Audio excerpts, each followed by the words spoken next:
I believe now is the time to vote on it.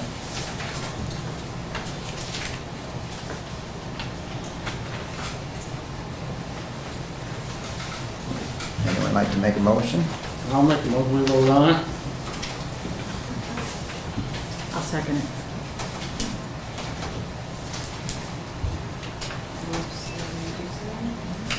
Okay.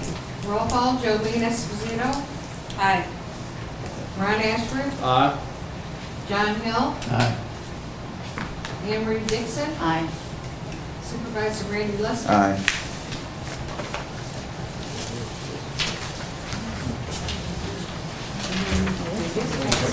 No, they made a motion to vote on it. It wasn't a motion of, Why weren't we never make motions to vote on it, we just make motions to vote on the law. We did. We're going to do that now. I'm going to make a motion that we vote on. Okay. Everybody's going to So vote this on is it. voting on the law, or is it agreement to vote on the law? We are, just said we're going to vote on it. Pardon me? That was approved. We just said we were going to vote on it. Now I'm bringing it up to say, I want to vote on the law, the windmill law, local law number 1 of 2018. The one we had the public hearing on March 26, 2018. All right. Oh, so Ron Ashworth said who's first. Okay.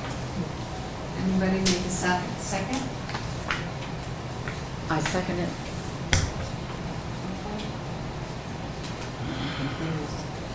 And then roll call. Ann? I think Ann. Jolene Esposito. Nope. Making a motion to vote on it. Okay, so yes.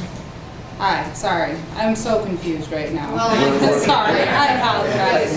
We're voting to accept. I know we've just never accept done the that law. before, so I'm very confused right now. Me too. Is this the vote or not? No. I'm just It's reading where this. we're voting to vote. I don't we get already this. voted to vote. I don't get So this. this is the voting. It's not on the agenda to vote on the law tonight, Yes, other than this. so what is your motion, Ron? I'm making a motion that for the law to be voted on. The town hasn't even complied with the General Muni Law 239M. And you're gonna vote on this law tonight? And in violation of the open meetings law to boot? It's been, That's great. Go ahead. Go right ahead. So Ron, you made the motion? I don't know what I'm making it on. Please clarify. Okay, Because this is very important. Yes. Either I'm voting on the law or I'm voting to vote on the law. yes. You repeat the second motion you made, Ron? To clarify it? I just want to vote on this law. That's what they're going to do. Vote on acceptance of the law. So this vote is to either accept this town law or not. Is that Correct. what you're saying? Correct. Well, We already voted on, to vote on it tonight, we did that just a second ago. Now we are voting on our, On approving it? on approving the March 26, 2018 public hearing was held, okay, on the wind energy law, number 1 of 2018. I would like to vote on that now. We're voting on this, acceptance Thank you. of this, Acceptance or non-acceptance. can we have discussion first, before we vote? Even though we had a work session, I still found out a lot of things and I want to discuss them. Unfortunately, for some of you people, I did my homework. And I've been up day and night. I've been talking to many people. I was talking to Invenergy. I read Stephanie's article, her latest article. And Stephanie, I'm going to address that first. In this part, I don't know, being an editor's running into the editor. I don't know if the Arcade Herald has to approve what is in the article, but you have stated false. Where are you? Right here. There you are. You were over here before. It's false. Arcade has not done any negotiating with Invenergy. No town has done any negotiating. That's off Wait, of let me Invenergy's finish. She has the floor, Stephanie. Let me Be quiet. finish. You came up with this figure from that list that we got from Invenergy, how much each town would get. But you implied in here, and I'm very upset about that, because I have a lot of respect for you, that they already negotiated and you bashed this town board, like we could take a lesson from Arcade to take more. Let me tell you, let me inform you something, Stephanie. Right now, we're voting on the town law. Then the host, the Invenergy, comes to the town board and negotiates a host agreement after the town law is passed. Then we can really go after some stuff. I went to Invenergy myself. I don't know how many of you, I know you have, I don't know how many other people have gone and talked to Invenergy one-on-one, not in a club of quorum, which we don't ever seem to get anything done. And I brought to them, because I have listened, don't get me wrong, I have listened, I have discussed, I have talked to people. I'm not going blind. I am not going in this blind. I really did as much as I could to get as much information to make this the best for the town as a whole. And I'm going to read you, because I asked Invenergy to send me an email of everything we discussed and what they explained to me. And I'm going to read it now, okay? Is everybody okay with that? Freedom has had a wind law on the books since September of 2007. The vote on Monday is to update the existing law to reflect current, more efficient wind turbine technology. The town vote is not to approve Invenergy's proposed project. The proposed wind project is only in the application phase and will undergo thorough review by 5 different state agencies, ensuring compliance with all Article 10 health and safety regulations. I have this in writing, okay? So that's the first step. Prior to being permitted, Freedom's wind law is an opportunity for the town to establish safe standards facilitating responsible economic investment in your community. The proposal put forth by the planning board is safe, reasonable, and consistent with other wind laws in the state. And I also read your code of conduct, Stephanie, and the planning board are not municipal officers. They are not. And there is an exception in there that says, like they didn't word it planning board, but advisory boards, yada, yada, yada, are exempt from that rule if they do not make a final decision on financial issues. And they do not. They advise the board, and the board makes the final decision. So it was legal what they did, not illegal. Just want to straighten that out. Okay. Invenergy's currently carrying out environmental studies and surveys to be included in the project's application to the state, which will be submitted in the fall. The application review process will take about 1 year. This fall, Invenergy will work with the county and town boards to agree on pilot and host community payments based on the number of turbines installed, which will be paid directly to the town. Those, in parentheses, those are the estimated tax payment numbers you have seen. Road agreements will also be negotiated, and that was another concern of mine.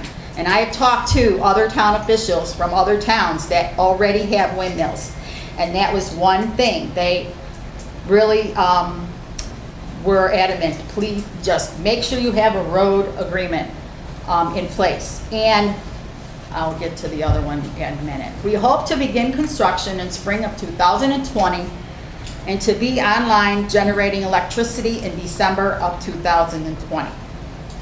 Invenergy plans to own and operate the Alle-Catt wind project from a maintenance facility on site, creating 10 good full-time local jobs. Invenergy will have a call line available to anyone with any concerns about the turbines. Invenergy can and will address the following concerns: broadcast TV signal disruption and complaints related to shadows from turbines. And I learned this one little thing. The flickers, shadow flicker, I thought it was a light that was flickering. It isn't. It's a shadow from the from the sun. So I did learn that also. So they will receive these complaints on a one-on-one. If anybody has any issues, you can go to them. They're gonna have a local office here. They're gonna have an area office, not like they're gonna sign. And like I said, it's not a contract, but I do have it on paper, and I will definitely hang on to it, and I'll give whoever wants a copy of it. I'll go on, I promise. I won't take too much longer. As a part of the Article 10 process, we model sound levels and visibility of the turbines from each house in the project area, and we design to minimize impacts. Following construction, we conduct post-construction sound surveys to ensure we are in compliance. Invenergy has been successfully operating wind projects in New York since we started construction of Sheldon in 2008 and began operating it in March 2009. I gotta just mention, I was at a graduation party in Sheldon Saturday night, my girlfriend's daughter's graduation. And I'm sitting on the front lawn. Guess what I saw? I saw a dozen turbines right across the street. And you know what? I didn't hear a thing. I sat there. I went up there. Of course, I can't get this out of my brain. I went and I listened. I heard nothing. Nothing. I asked my friend who lives there, because I've been asking everybody I run into, post office, whatever, what you thought about wind turbines. I have not got one negative. Not one. Either they don't care one way or the other, or they're for. But my girlfriend said she has had no problem, and she's had them for 10 years. Okay, and she's got a lot of them in front of her house. Not in front, but beyond. Okay. 600-foot ones? At Sheldon, we addressed approximately 20 TV reception concerns and 3 complaints about turbine shadows. TV concerns are more frequent. I apologize for that. Following the first year of operation, concerns tapered off. None of Invenergy's New York wind projects have ever impacted water wells. That was another issue I brought to her about how it would affect our water. I have well water, and a lot of people have well water. They do not go any deeper than like a house foundation. That would not affect our water wells. They don't go that deep. So this is what I have here. None of Invenergy's New York wind ever impacted water wells. Wind turbine foundations are no deeper than a typical house foundation. So this is not a surprising outcome. Landowner lease payments continue for the life of the project, as do tax payments to the town.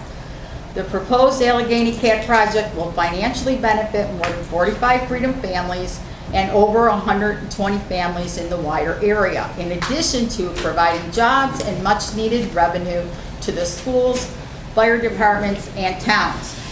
Now this is on the bankruptcy and insurance. I see some of you shaking your head, because you know what? I had an open mind and I went and learned about this. A lot of you don't have an open mind. You got to decide what your head what you want to do. Okay, let me finish. None of Invenergy's projects has gone bankrupt. But if one did, and this is another one I brought up to them, what if you just, you're in the middle of a project and you go bankrupt, walk away? We had that experience before. Thank God we didn't, get started on it. But this is what they told me. None of Invenergy's projects have gone bankrupt, but if one did, our contracts with landowners, towns, and other permitting agencies are binding documents that would require the project to continue to make payments. If investors had to step in, they would be, and I didn't know the meaning of this, incentivized. I can't even pronounce it. Incentivized. Pardon me? Incentivized. Okay, what does that mean? Basically motivated. Okay, thank you. to keep the project maintained so that it would continue to generate electricity and revenue to help pay these bills. The wind project will maintain a comprehensive insurance policy. We will post a bond or other security to back up our obligation to decommission the project at the end of its useful life. And the only thing I'm going to add to that, this is all we discussed at our meeting. I just wanted it on paper, even though they can't put anything in the contract. That comes later, after the town law is passed or not.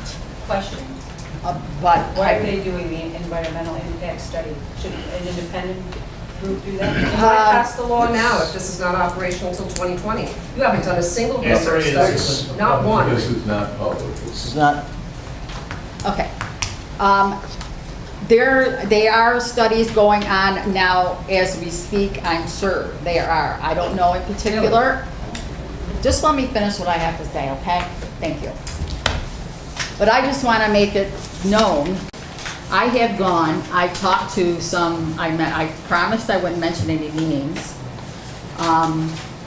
But I've talked to Town of Jasper, Town of Sheldon, Cohocton, Bridge, Dansville. Not one has had issues. Not one has had any complaints. What about the toxic slag and Sheldon? Well, excuse me. This is not a public What about hearing. Yes, Okay. one more and you leave, I'm just okay? trying to say, you know, I heard so much negativity on this subject that I went out myself because I know it is out there.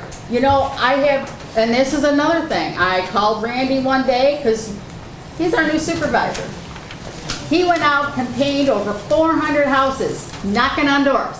He had flyers, windmills all over them. He was for them and everybody knew it. But you know what? Guess what? They voted him in. So where is all these people? Where are they? Where are they? You see, I don't believe that this is the majority of the town. And I know some of you here that have kind of like, that haven't spoken up. I wish you would, to kind of have my back, as you say. But if you're not involved directly with having a wind turbine. But I want you to know, as a town, this is not a personal thing for me. I am not getting anything out of this. My heart is totally in it. If you think I don't care about the health and welfare and safety of this town, I'd heard facts from an engineer. I did not hear facts from an engineer. I heard whatever the engineer, Mr. John Hill, had proposed could happen, and I'm not saying it can't, and I don't disrespect it either. And I have to correct one thing that was reminded to me by his wife, who I love dearly, even though we haven't been friends for a while, made a mistake the last meeting that you didn't call us a bunch of a-holes, Bonnie did. But I'm gonna correct you on, one other thing. She didn't call you a-holes either, Yeah. she called you Well, idiots. Whatever, but she said it. She said it, you said it. John didn't say There anything. is a difference. Okay, Make but it anyway. right. Yeah, I tried. But anyways, one thing I gotta say is that you got wrong, John, when we talked about that contract you made, that without my knowledge, and you said me and Jim weren't speaking. You were wrong about that. Jim was not speaking to me. I had nothing to do with not speaking to him. Well, And Jim's that's all I here. got to say. Jim's here. Jim, did you ask me to work on the windmill law last year? We all work on it, yeah. I mean, we were all paying No, I'm just correcting, I'm being technical Okay. here. All right. That's all. I'd like to make a few comments too. For one thing, if the foundation for a 600-foot windmill can be held up by a 10-foot deep foundation, I kind of want to see that, because my rough estimates was that if you take the surface area of a 225-foot diameter or radius blade, and you make that 450, now you have, I think it was somewhere around 1.4 billion foot-pounds of torque. And that's gonna be held up by 10 feet deep of concrete? I don't think so. I think you're gonna need something a lot heavier than uranium to hold at 10 feet deep. It's gotta be deeper than that. The ones that they have in Bliss, I can't guarantee it, but it is, I think, approximately 60 feet deep where they do their foundations. The foundation for a 600-foot one has to be 1.5 times that because it has 1.5 times the surface area, so it has to blow over. Is that a fact? The other thing is, I'm talking, Not a public hearing.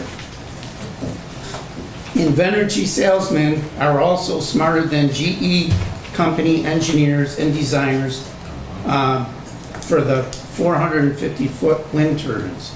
GE recommends for a 450-foot turbine, 1,300 feet all the time, that nothing is inside that, and for emergency, 1,640 feet. Invenergy wants for, if it was a 450-foot turbine, they want 495 feet setback.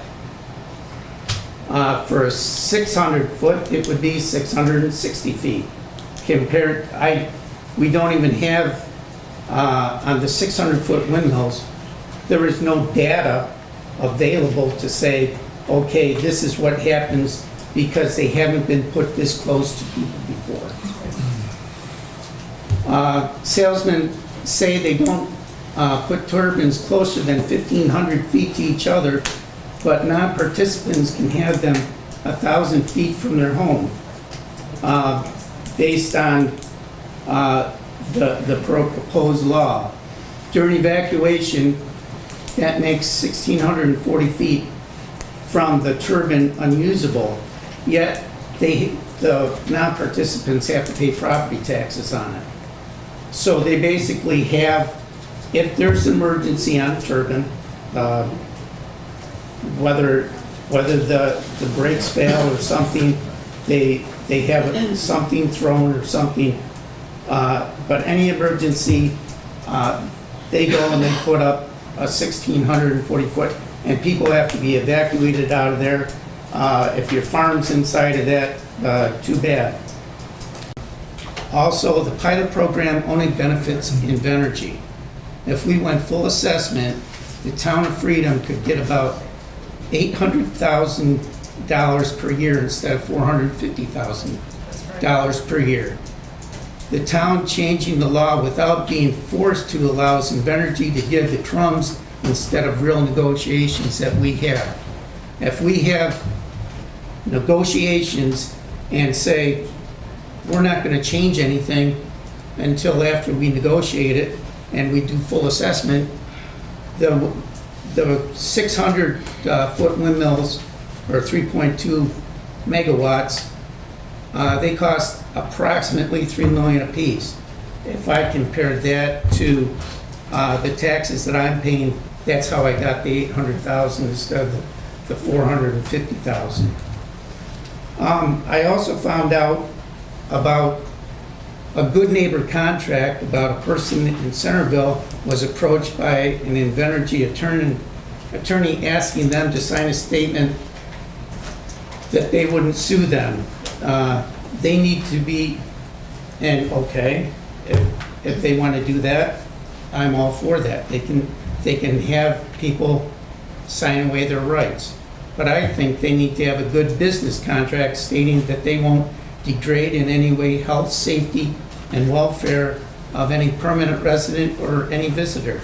This would be decided by an arbitrator appointed by the town, not by a court of law. It's got to be an arbitrator that basically says, hey, you're not being a good business partner. Fifth, wind turbine companies like Invenergy, like any other company, is all about making lots of money.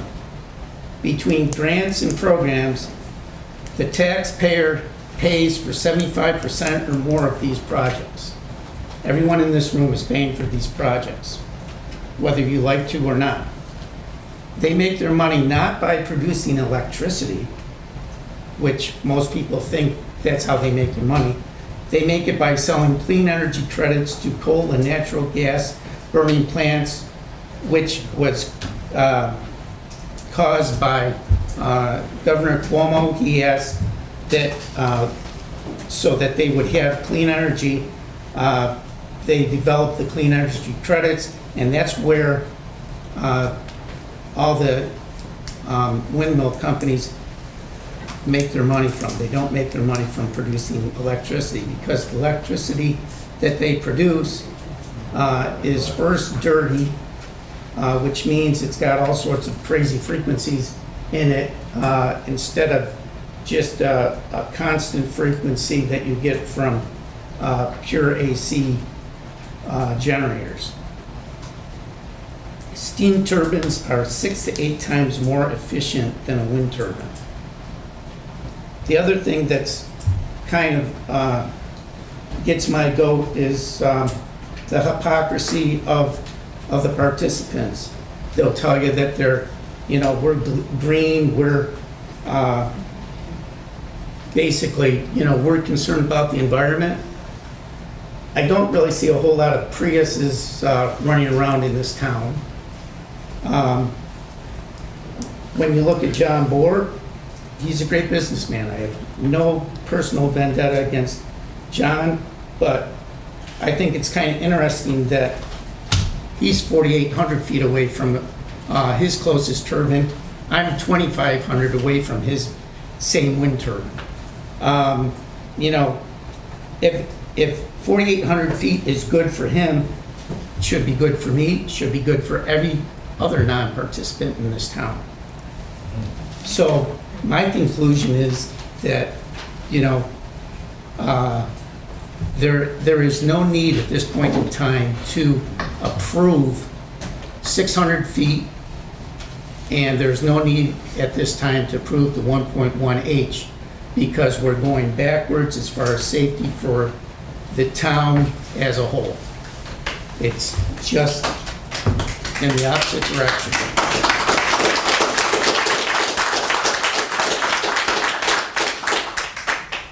Well, my idea of 600 feet turbine is, yes, there are smaller ones in other towns, but that was 10 years ago.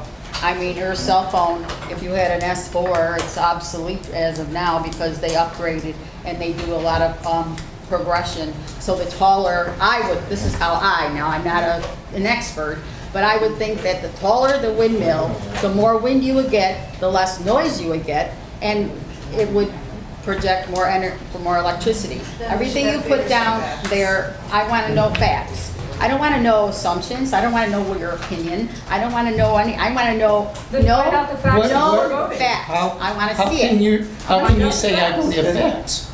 Well, actual things that have happened to other. That's what I mean. Not your. Not I did that 11 years ago. And I did that 11 years ago, showed facts, what happens with windmills and accidents. You're going and you're saying, I'm I don't talking supply. actual things that have happened, not that could happen. I had pictures. 1,600 acres. And let's end this discussion. We're here to vote. Okay. I also wanted to say, I spoke Closed meeting. to a Bliss. I spoke to a woman who lives in Bliss, and she has a windmill on her property. We'll take the 300-foot ones, how about that? We'll take them, they're beautiful, love them. It's not a public hearing. Well, Well, I'm telling thought you. Ron asked to have the discussion stop, Annie. okay. Yes. All right. Let's move for the vote. Okay. So I do have first and second on this, right? Ron Ashworth and Anne Marie. I made it, Yes. Okay. and So, Anne Marie seconded. roll call, Jolene Esposito, No. Ron Ashworth, Yes. John Hill, No. Anne Marie Dixon, Yes. and Randy Lester. Thank you on behalf of the citizens of Freedom. Yes. Let the lawsuits begin. Good. Have a good evening. Very exciting. Don't leave the gun. Don't leave the gun, buddy. Okay. Good luck for the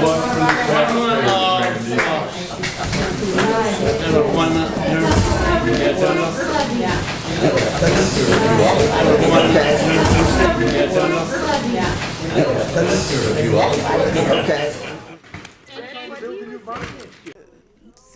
They are so obstinate that they do not want to listen to reason. I know that when I attended meetings up in Rochester about the Somerset facility, their town supervisor was a PE as well, and you know, the whole town was behind him. Here it's you know, I had one member of the board that was with me. I'm a mechanical engineer.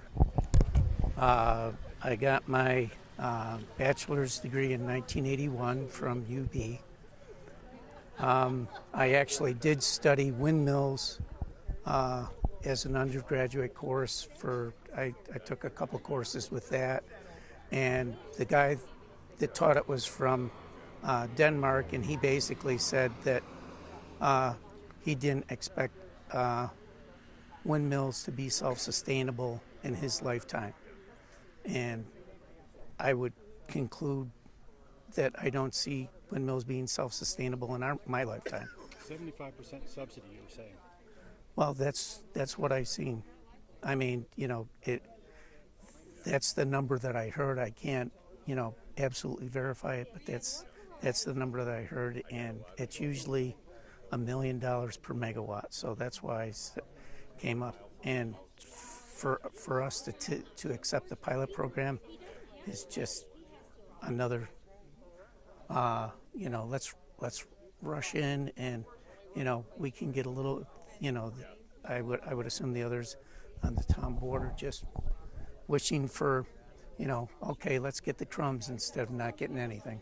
Invenergy also has a lawsuit that's been going on for 7 or 8 years in Orangeville, and it's a class action suit of 20 people, and it's for $20 million that they've been postponing for 10 years.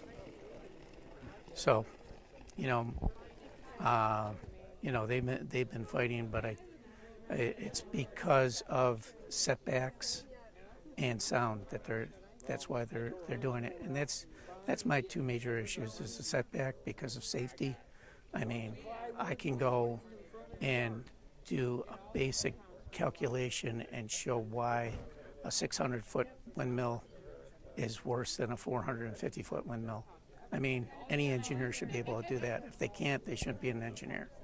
But I also do have a New York State PE license, which permits me to, New York State PE license means I'm registered with New York State. It's like somebody that takes a bar exam for being a lawyer.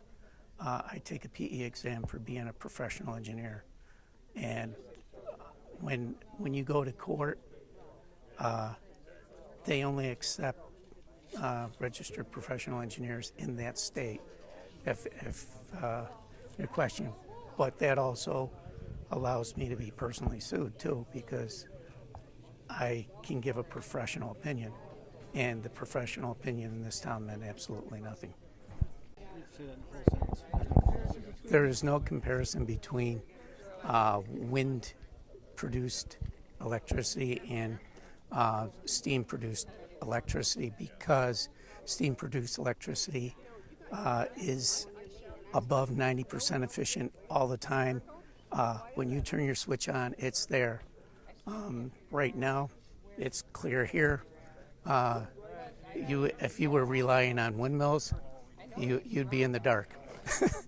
and they're the best efficiency you can get out of them if they're running at optimum RPM and they're pulling all the wind is about 15, maybe 18% efficient. So you're looking at 5 or 6 times the efficiency of a steam turbine compared to a wind turbine.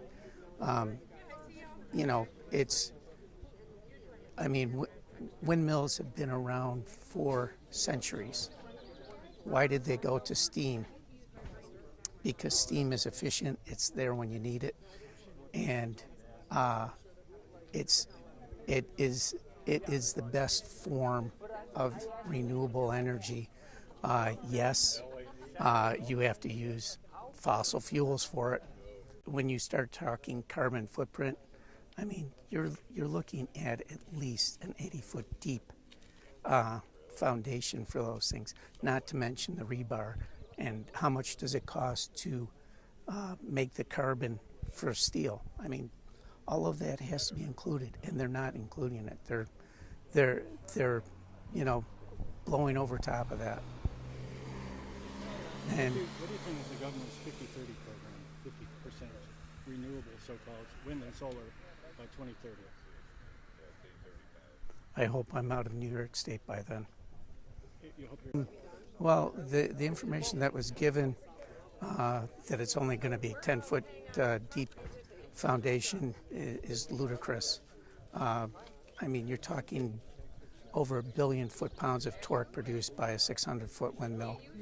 And there's not a 10-foot by 20-foot diameter of anything that can do that.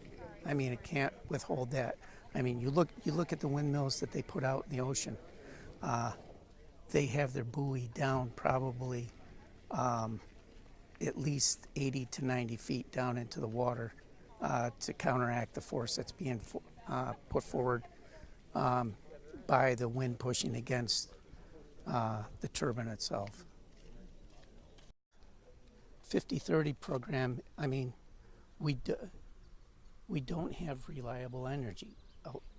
Windmills are not reliable energy. They're just, you know, when they produce, and instead of storing the energy like they do in solar systems, they use molten salts to store the heat when they do the solar systems. And here in this, they're just, you know, you throw it into the grid, and, you know, if it doesn't get used, it gets wasted.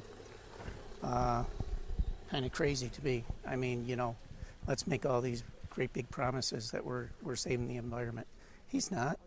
I mean, it's just a force from, you know, another force from the state government saying you have to do this, and you know, if it wasn't that force being pushed, there wouldn't be a windmill place in this place, because they wouldn't be getting any state funds, which are our taxpayer dollars, to pay for the thing. I'm disgusted that this law was passed. I can't believe that instead of moving forward and setting better laws and setbacks, that they actually went backwards. They're basically catering to Invenergy, and the town, 3 of the town board members evidently don't care about the rest of us. What are the parameters in this law that you object to? The setback is one of them. I mean, you're talking a 600-foot wind turbine, and they want a 684-foot setback. That's crazy. As far as property lines go, if it's too close to your property line, even though it's on someone else's property, that infringes on your rights to build on your own property. Invenergy is refusing a property value guarantee. It's going to affect my property values, and I don't think it's going to affect them positively. And I'm really nervous about the infrasound. I mean, the World Health Organization has stated that that's one of the most serious issues that we face today. I have no idea what that's going to do to me, my family, my neighbors. I think that the fact that the town, several members of our town board, continuously go to Invenergy to research the issue is outrageous. You might as well have been going to the tobacco companies in the 70s and asking if tobacco was addicting or nicotine was addicting and tobacco causes cancer. It's ridiculous. You don't go to the big wind companies to ask for facts and figures on what their wind turbines are going to do. It's absolutely insane, because they're going by laws that were, 8-10 years ago, and they got windmills that are twice as big, and they say that it's not going to affect your well because it's only going down as far as a house would. Well, going down that far doesn't have anything to do with the aquifer. It's the vibration from the windmills that start to crack the aquifer, and it's been noted in different towns that wells have been ruined. I'm very angry. I feel that the board wants what they want and they don't care what the rest of us want. When you have somebody like Brenda or Anne Marie Dixon talking about the windmills, and she's only been talking to Invenergy, I mean, that's like a guy with cancer going to Marlboro and say, hey, I got this problem with cancer, and they tell him, oh, smoke Marlboro Lights. I am not at all happy with this decision. I do not agree with it.